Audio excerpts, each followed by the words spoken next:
할렐루야. 오늘 또 우리 주의 은혜와 능력으로 가장 복된 날이 되시기를 축복합니다. 미래학자고 경영학의 대가인 피터 드러거라고 하는 사람이 있습니다. 그 사람은 2002년도에 93세가 되었는데, 그때 넥스트 소사이어티라고 하는 책을 출간했습니다. 93세에 책을 출간했다. 대단하잖아요. 여러분에도 그렇게 장수하시고 그때까지 총명에 있으시기를 축복합니다. 그 사람이 그 책에서 어떤 내용을 썼느냐면, 그 책 제목 그대로 앞으로 다가오는 시대를 어떻게 준비를 해야 되느냐 하는 것을 주제로 책을 썼습니다. 그 사람은 과거를 뒤돌아보고 현재를 분석하고 미래를 전망하는 그런 학자였습니다. 그는 자기는 한 번도 예언을 한 적은 없다. 다만 그냥 창밖을 내다보고 눈에 보이는 것을 말했을 뿐인데 남들이 보지 못한 것을 보고 말한 것이다 그랬습니다.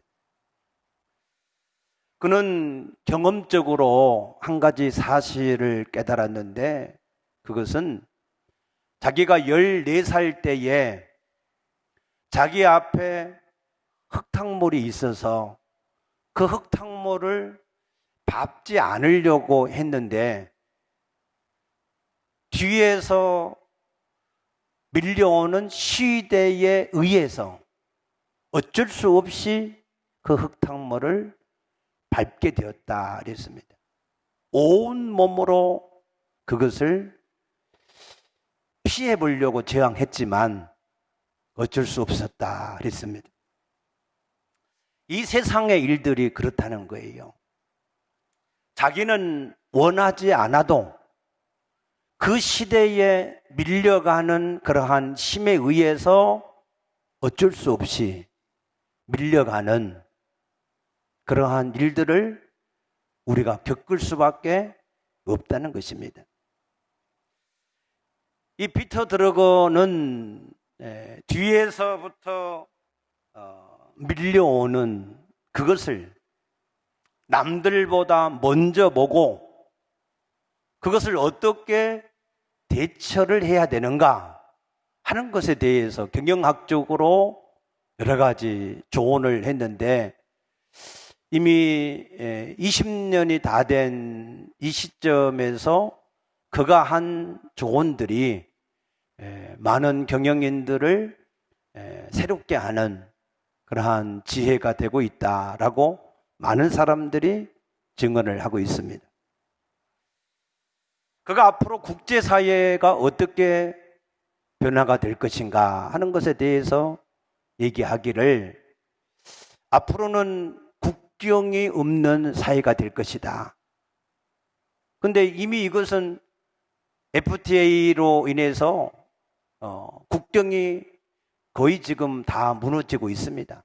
근데 이것을 20년 전에 그가 한 말이었는데 지금 그러한 시대가 되고 있음을 우리도 잘 알고 있습니다. 또 상승 이동이 쉬워진다. 이 말은 모든 사람들이 정규 교육을 받는 그런 일들로 인해서 신분의 상승, 모든 세상적인 그런 상승 이동이 쉬워진다라고 보았고, 그리고 마지막으로는 성공을 하는 사람들은 굉장히 쉽게 성공을 하기도 하지만 또 쉽게 실패하는 사람도 많을 것이다 라고 그런 내다보고 있습니다. 전 세계가 지금 이 코로나 팬데믹의 이 기류에 휩싸여 있습니다. 이 태풍이 지나가고 나면 우리는 과연 어떤 세상을 맞이하게 될 것인가? 상당히 염려스러운 그런 일들이 많습니다. 항상 모든 일의 기준은 예수 그리스도의 복음이 기준인 것을 믿으시기 바랍니다. 역사의 주인은 하나님이십니다. 그 하나님이 하늘과 땅의 모든 권세를 가지고 세상에 참새 한 마리까지 간섭하시며 운행하실 때에 그 모든 기준은 오직 예수 그리스도의 복음이 그 모든 일의 기준이 되는 것을 깨닫게 되시기를 축복합니다. 그래서 이 코로나 사태 이후로, 이 코로나 팬데믹 사태 이후로 이 지구촌에 미칠 영향, 그 영향 중에 가장 큰 영향은 역시 영적인 영향력일 것이다 라고 저는 보고 있습니다. 앞으로 영적인 변동이 굉장히 이 지구촌 전체에 임할 수밖에 없을 것입니다. 마태복음 13장 47절 8절에 보게 되면은 예수님이 비유로 말씀하실 때 어떤 사람이 그물을 가지고 물고기를 다 잡는다. 그런데 그 잡은 것을 다 그대로 그릇에 담지 않고 그 잡은 것 중에서 좋은 것만 그릇에 담고 못된 것들은 그냥 다시 내어버린다라고 말씀을 하셨습니다. 그러면서 13장 49절에 세상 끝에는 천사들이 와서 의인 중에서 악인을 갈라내는, 그래서 풀물불에 던짐으로 그들이 고통을 받는 일이 있을 것이다 라고 말씀을 하셨습니다. 누가 의인이고 누가 악인이겠습니까? 로마서 3장 28절에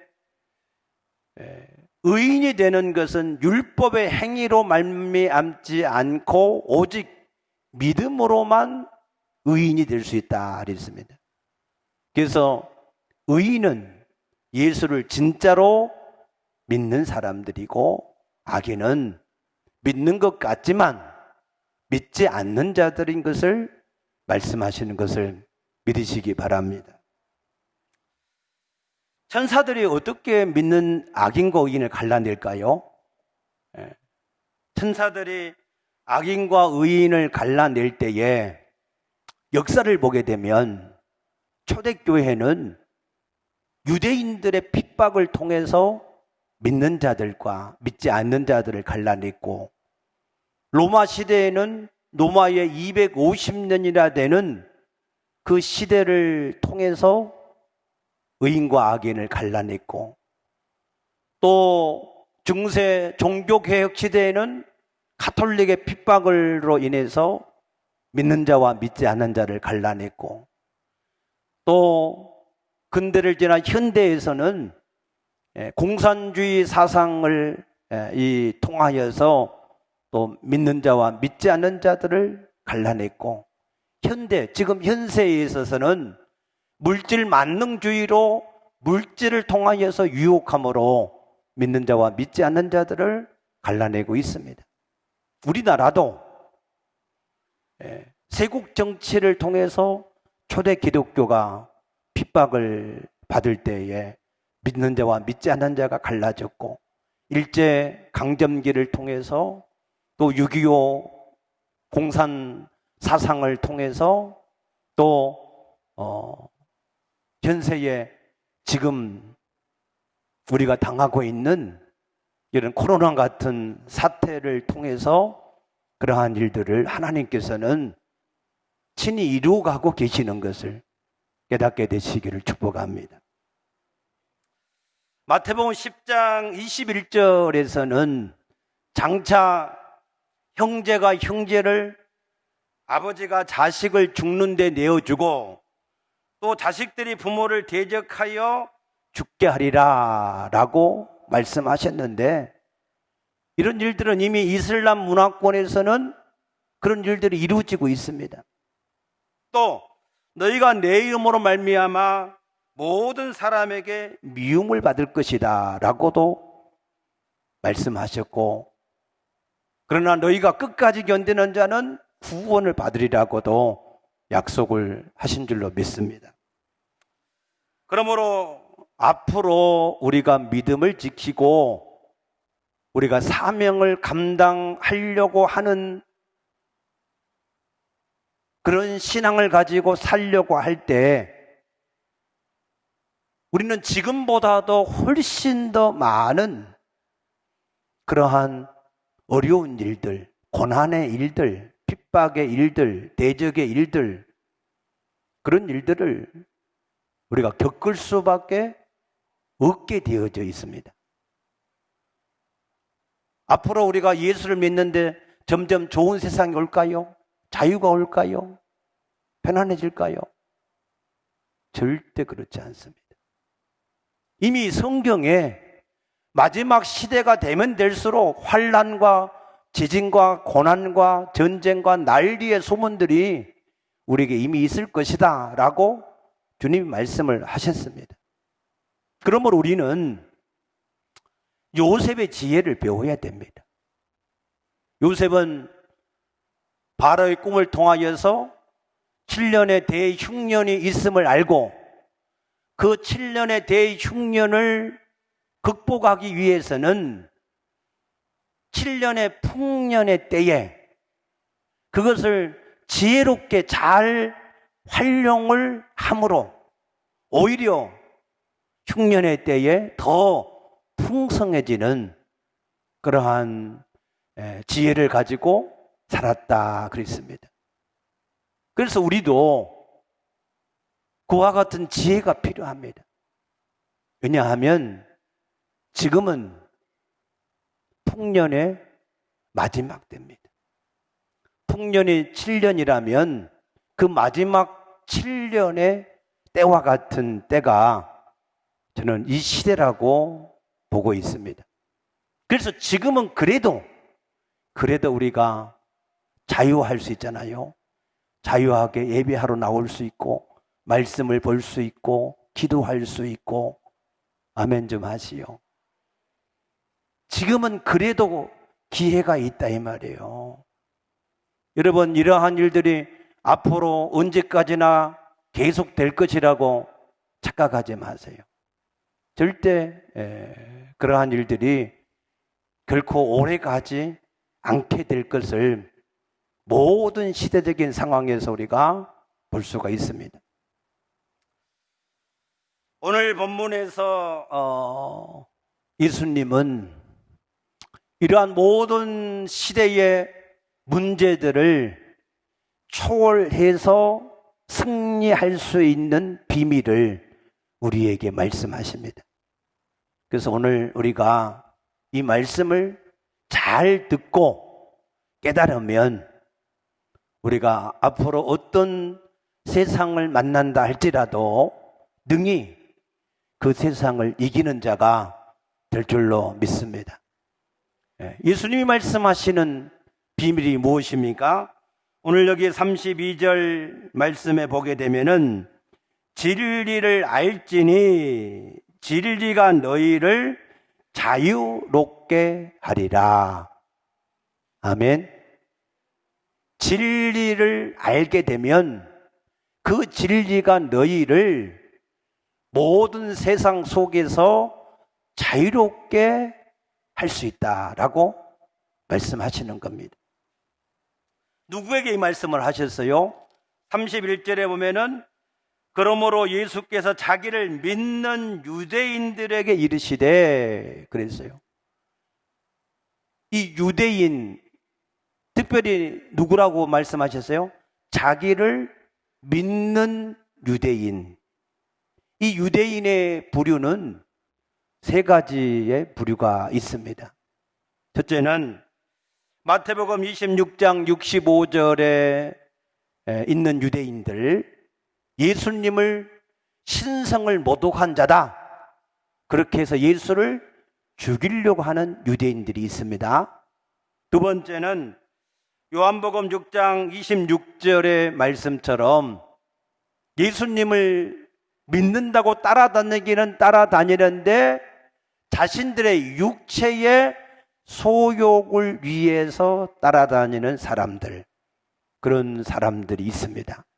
세 번째는 요한복음 6장 69절에 있는 말씀처럼 예수님이 누구신가를 정말로 발견을 해서, 그래서 자신의 모든 것을 다 버리고라도 그 예수님을 따라가는 사람들이 있습니다. 여러분은 세 번째 부류에 속한 사람이 되시기를 축복합니다. 오늘 본문에 나오는 유대인들은 두 번째 부류에 속한 사람들이었습니다. 이들은 예수님을 믿는다고 말은 합니다. 그러나 실제로 예수님을 믿기보다는 자기 육체의 소욕, 그 육체의 소욕을 얻기 위해서, 떡을 먹고 배부른 까닭 때문에, 그래서 그 소욕을 위해서 예수님을 믿는 것처럼 따라다니는 사람입니다. 그러다가 그 예수님 때문에 어려움이 오거나 자기의 육체의 소욕을 얻지 못하면 예수님을 버리고 다 도망가 버리는 사람들입니다. 지금도 많은 사람들이 교회를 다닌다고 다닙니다. 그러나 자기 생각과 자기 감정에 맞지 않으면, 자기 육체의 소욕을 채워주지 않으면 미련 없이 그냥 교회를 버리고 떠나가는 그런 사람들도 많이 있습니다. 그런 사람들에게 예수님이 하신 말씀입니다.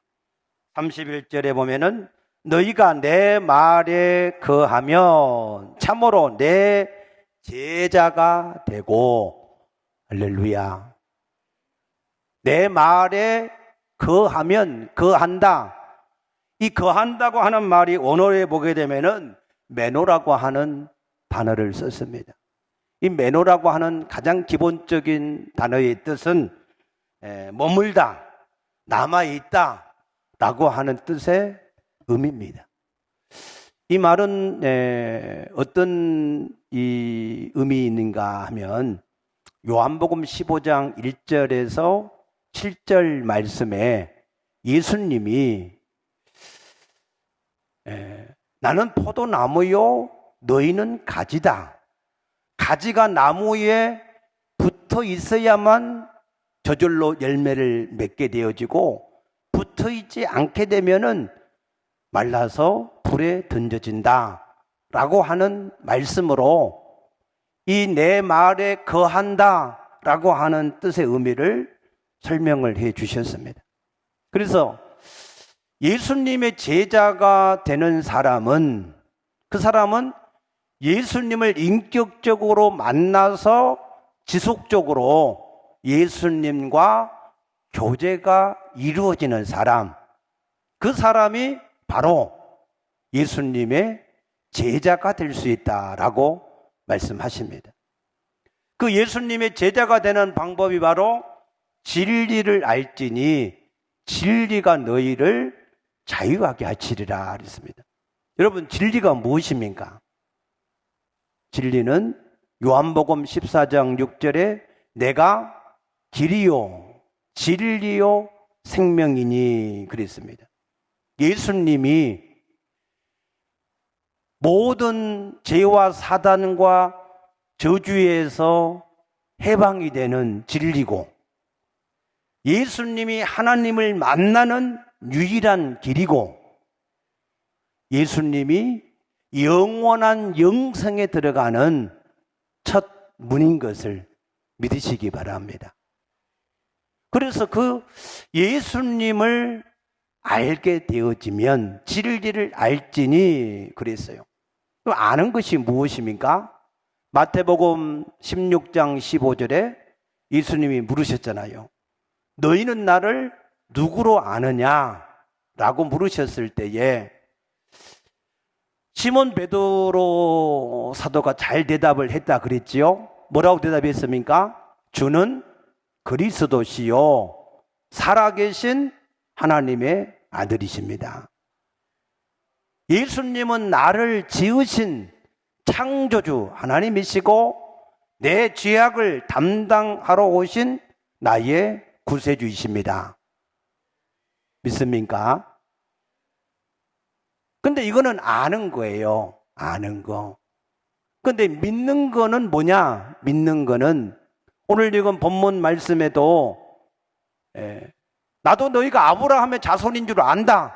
그런데 너희는 아브라함과 같이 행하지를 않았지 않느냐? 그 얘기 하시는 거거든요. 그러니까 그러면은 우리가 예수님을 지금 알아요. 어떻게 압니까? 주는 그리스도시요 살아계신 하나님의 아들이라고 우리가 다 안단 말이에요. 그럼 믿는 게 뭐냐? 믿는 것은 그 나를 창조하신 그 예수님을 주인으로 섬기는 것이 믿는 것이고, 나를 구원하기 위해서 이 땅에 오신 그 예수와 함께 십자가에 우리가 정말로 죽는 자가 예수를 진실로 믿는 자입니다. 예수와 함께 진실로 죽지 않은 자, 그 사람은 예수를 믿는 사람이 아닙니다. 예수와 함께 진실로 죽어야만 우리가 죄사함을 받고 구원을 받을 수가 있음을 깨닫게 되시기를 축복합니다. 여러분, 죽음이 없는데 죄사함이 있을까요? 없어요. 죄의 삭은 뭐예요? 사망입니다. 반드시 죽어야만 죄사함이 있습니다.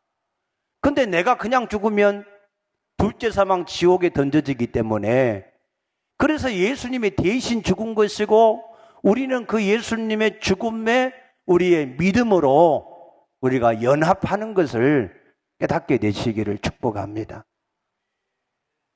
그럴 때에 우리가 자유를 얻게 되는 것입니다. 자유. 죄에서 자유를 우리가 얻게 되어지고 세상에서 우리가 자유롭게 되어지는 것을 믿으시기 바랍니다. 이게 복음의 비밀인데, 근데 이것을 사람들이 잘 깨닫지를 못해요.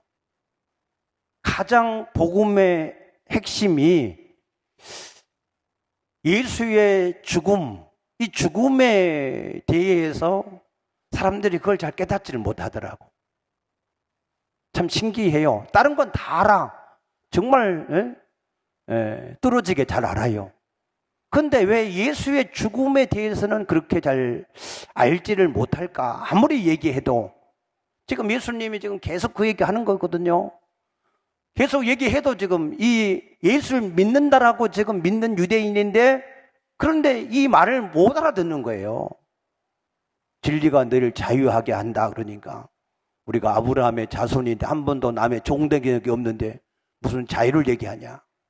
예수님 중요한 얘기 하시죠. 누구든지 죄를 범하는 자마다 뭐라고요? 죄의 종이다. 예. 유대인들은 보는 것을 말하는데 예수님은 보이지 않는 것을 지금 말하는 것입니다. 여러분, 보는 것이 더 클까요? 보이지 않는 것이 클까요? 보이지 않는 게 큰 거예요. 그래서 빙산의 일각이라 그런 겁니다. 여러분, 보이는 것이 무섭습니까? 보이지 않는 것이 무섭습니까? 보이지 않는 게 무서워요. 가장 무서운 것 중에 하나가 바로 죄입니다. 죄. 근데 사람들이 이 죄에 대해서는 별로 그렇게 심각하게 생각을 안 해요. 코로나보다도 더 심각하게 생각 안 해요. 코로나는 막 이게 걸릴까 봐서 조심하고 또 조심하는데 이 죄 문제를 해결하는 데는 별로 관심이 없어요. 왜? 안 보이니까, 모르니까. 그러나 이 죄가 우리 가운데 계속해서 죄로 남아있을 때 우리는 영원하신 아버지 하나님과 우리가 단절이 될 수밖에 없고 우리가 사단의 종이 될 수밖에 없고 그 사단의 실컷 종노로 함으로 저주를 쌓아갈 수밖에 없고 그 저주를 영원한 지옥불에 가서 우리는 영생토록 그 모든 형벌을 받을 수밖에 없는 것이 이 죄라고 하는 사실입니다. 믿습니까? 그러나 이 죄를 눈에 안 보인다는 것 하나 때문에 잘 알지 못하는 것 때문에 우리가 너무 쉽게 생각하고 아무렇지 않게 그냥 생각하는 사람들이 너무 많습니다. 지난번에 제주도의 주영신학교에 가서 강의할 때도 그 얘기 했습니다. 아담과 하와가 범죄했을 때 자신들의 노력으로 무한잎으로 치마를 입었다. 그러나 그걸 가지고 죄 문제가 해결되지 않았다.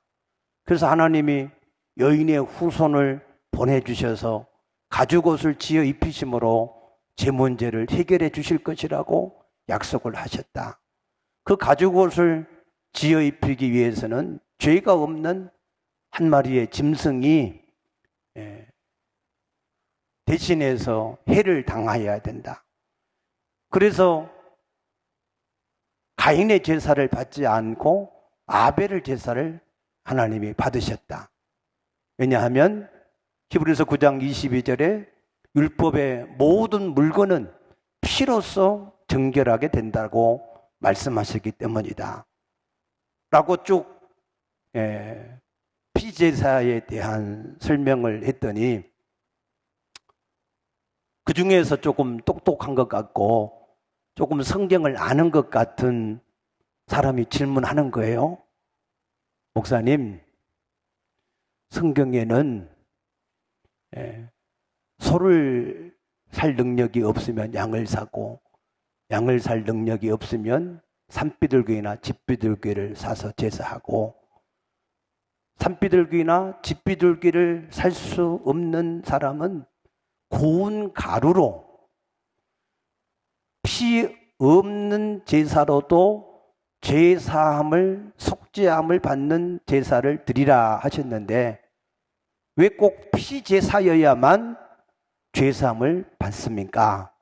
라고 물어보는 사람이 세 사람이나 있었어요. 근데 다른 사람도 보니까 그 눈빛이 다 똑같아. 아니 성경에 피 없이 그냥 고운 가루로만도 속죄제를 드릴 수 있다라고 말씀해 놨는데 왜 꼭 피제사로만 속죄를 받는다고 말씀하시느냐? 그렇게 물어보는 학생들이 있더라고. 열심히 성경을 배웠는데 열심히 훈련을 다 알고 받은 것 같은데 다 그거를 몰라요. 근데 여러분 레위기 5장 11절에 고운 가루로 제사를 드리라고 양이나 집이나 집비둘기나 산비둘기를 살 만한 능력도 안 되는 아주 가난한 사람, 그 사람은 고운 가루로 하나님 앞에 속죄제를 드리게 하셨어요.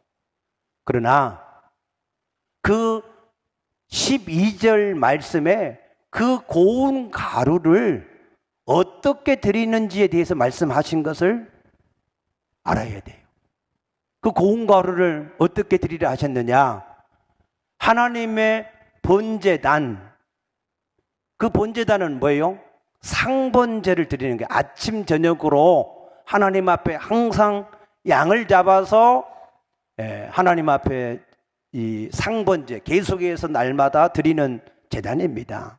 그 제단에서 그 재물 위에서 함께 불살라 드리라 그랬어요.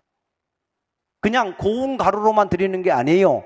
번제단에서 번제물 위에서 함께 불살라 드리라는 거예요. 그 말은 자기 자신은 너무 가난해서 산비둘기나 집비둘기를 구할 수 없을지라도 계속해서 하나님의 번제단에서 아침 저녁으로 드려지는 그 제물과 함께 의지해서 드리라고 말씀을 하신 겁니다. 그러므로 그것 또한 똑같은 피제사인 것을 깨닫게 되시기를 축복합니다. 간단한 해답이 있어요. 예수님이 십자가를 지기 전에 뭐라고 그랬습니까? 아버지, 할 수만 있으면 이 잔이 내게서 지나가게 하옵소서. 그 말은 십자가에 죽지 않게 해달라 그 말이에요. 만약에 피 없는 제사로 죄사함을 받을 수 있는 길이 있다면 예수가 십자가에 죽으실 필요가 없어요. 맞습니까? 아니 굳이 피 없이도 죄사를 받을 수가 있는데 예수님이 굳이 죽으실 이유가 뭐가 있어요? 그것이 안 되기 때문에 할 수 없이 예수님이 아버지의 뜻대로 죽으신 겁니다, 여러분. 여러분, 우리가 죽지 않고 죄사함을 받을 수 있다. 할 수만 있으면 얼마나 좋겠어요? 아니에요. 그러나 예수가 실제로 죽은 것처럼 우리도 그 예수와 함께 실제로 죽어야만 모든 정죄에서 우리가 자유함을 받고 예수님이 우리의 주가 되실 수 있고 그 예수님이 우리의 주인 되시면 우리가 모든 것에서 자유케 될 수가 있습니다. 믿습니까? 예수님이 진실로 주인이십니까? 예수님이 진실로 우리 아버지가 맞습니까? 우리가 그의 자녀의 영을 받으셨습니까? 우리가 그의 자녀가 확실합니까? 그러면은 걱정하실 필요가 없습니다. 왜냐하면 고린도 후서에 보니까 부모가 자녀를 위하여서 모든 걸 준비하지 자녀가 부모를 위해서 준비하지 않는다 그랬습니다.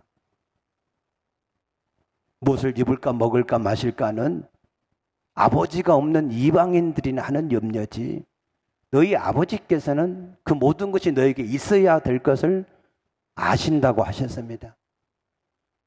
진리를 알면 진리 되시는 예수님이 우리 가운데 오셔서 영원히 버리지 않고 떠나지 않고 함께 하실 것이고 우리를 자기 이름을 위하여 책임을 지고 인도해 가실 것이기 때문에 우리가 염려할 필요가 없을 줄로 믿습니다.